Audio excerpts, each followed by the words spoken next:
Hello and welcome to another exciting episode with Ray Stendall and Judy Williamson with the Napoleon Hill Foundation. We are going to have another exciting discussion about the topic of really understanding what it means to take possession of your own mind and what it means to be a drifter in life.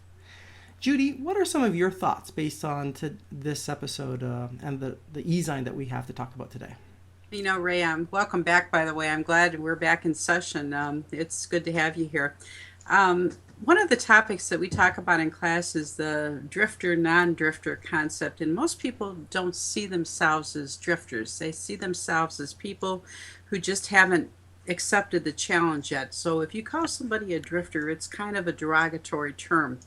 I guess I would like to hear your impression of what it means to be a drifter so that we can define our terms first. Yeah, I think that's a great idea. So when I think of the term drifter, it really is in contrast to someone who has taken volitional control of their own mind or taken possession of their own mind, as Napoleon Hill says in his various books.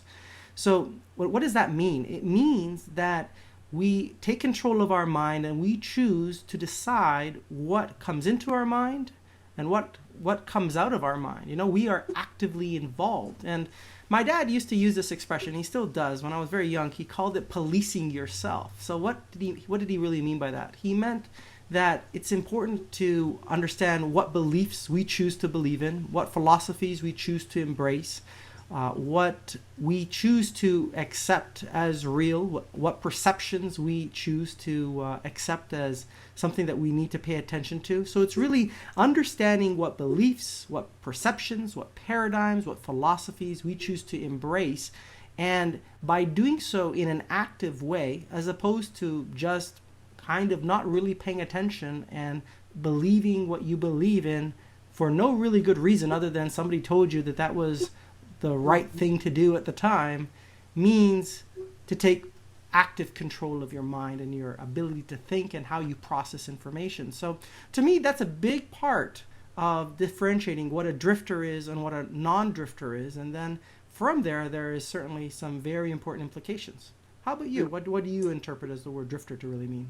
Well, I think that's a very good analysis of it. And I also often think about what Napoleon Hill says when he says, we have to be ready to meet our higher self or our other self. And he says this in Think and Grow Rich. And he says, when you come to that realization that there's another you, a better you inside you than the drifter, that's when you turn down the glass. And I was just rereading You Can Work Your Own Miracles, another wonderful book by Napoleon Hill. And he talks in that book about recognizing your guides, the people that are mentors or real or imaginary guides that are there to help you. But he says that's your higher self. And he says when you realize that, make a note in the book, turn down the page, not turn down the glass, but know that there's an essence inside of you that has your own best interest at heart, and do what that essence, that spiritual presence tells you to do. And take action, because you're absolutely right. Unless you take action, it doesn't really matter what you think about it. It does, but if you don't take the necessary prerequisite action to follow in the footsteps of success, you won't be successful. Plain and simple.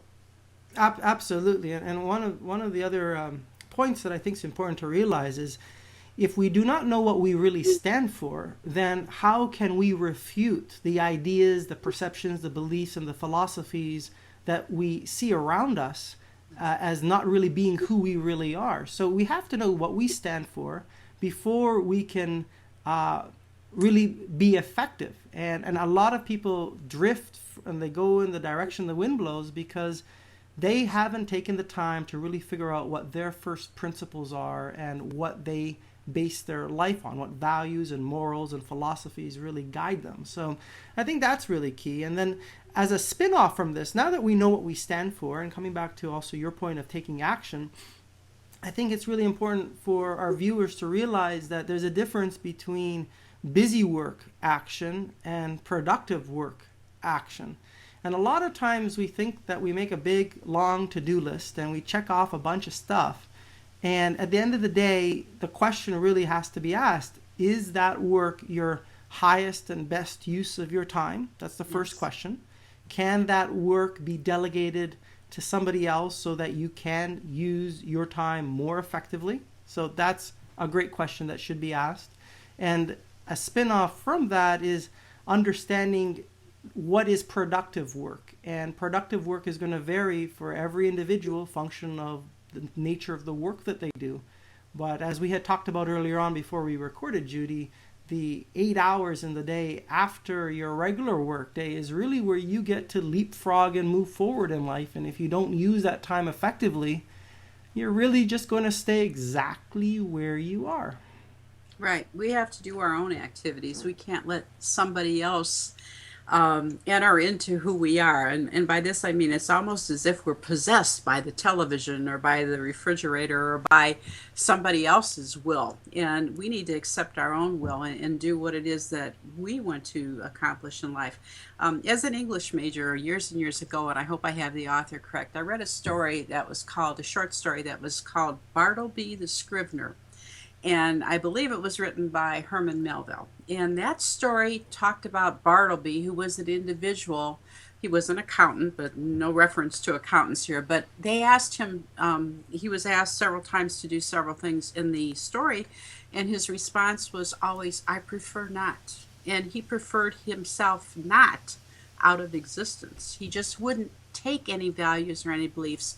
He wouldn't grasp those opportunities. And instead of saying, yes, I'd love to do that with you, thanks for asking me, he'd just say, I prefer not. And that story made a big impression on me because we can prefer not or we can prefer to. Mm-hmm. And if we prefer to, then we become the non-drifter. Mm-hmm. We can always learn something from somebody else's invitations too. Sometimes if we just assume that we're right, we know it all, we don't have to listen to anybody, sometimes we miss those opportunities that are right there, right before us. And we need to take those opportunities when they come to us. You know, Judy, that made me think of a story as well. As you know, I was traveling. I was in the south of France and in Monaco and Monte Carlo last week. And on my flight back, I was watching a movie, and the name of the movie is called Sienna. I hope I'm remembering the name correctly. Anyhow, it's about a race car driver. And this race car driver had a passion to be a Formula One race car driver from the age of 7 or 8 years old.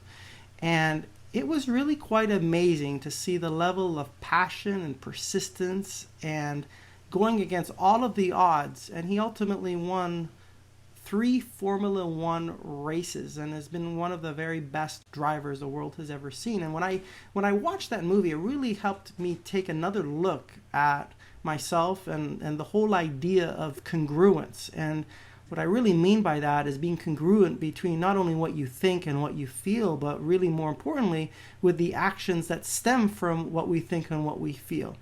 And I'm not minimizing the importance of thinking. Thinking is the most important part. But without the actions that actualize what you're thinking about in a congruent manner, you'll never get the results. And when I watched him perform his craft, he was very, very congruent. And he saw every opportunity, every race, as an opportunity to get better and better. And his biggest concern was that his learning curve might not continue to be as steep and it would start to curve off. And that's what he was concerned about. And I think that's really an interesting perspective when we think about what a high-level champion thinks about and how they act. And I think we can embrace this story for all of the work that we do, whether you're a student or whether you have your own business or you are employed in a job, is to really think about how would a champion behave to get better and better and to really put to good use the talents and skills that you have. You know, we have a guest columnist today that talks about getting your financial life plan in order and getting your things down on paper so that if the time comes that somebody needs to see those notes and recommendations that you have, they can find those quickly. But I remember when I was in grade school, I went to parochial grade school, and the nuns always talked about sins of omission. And that kind of always seems strange to me because how would you be held accountable for a sin that you didn't commit?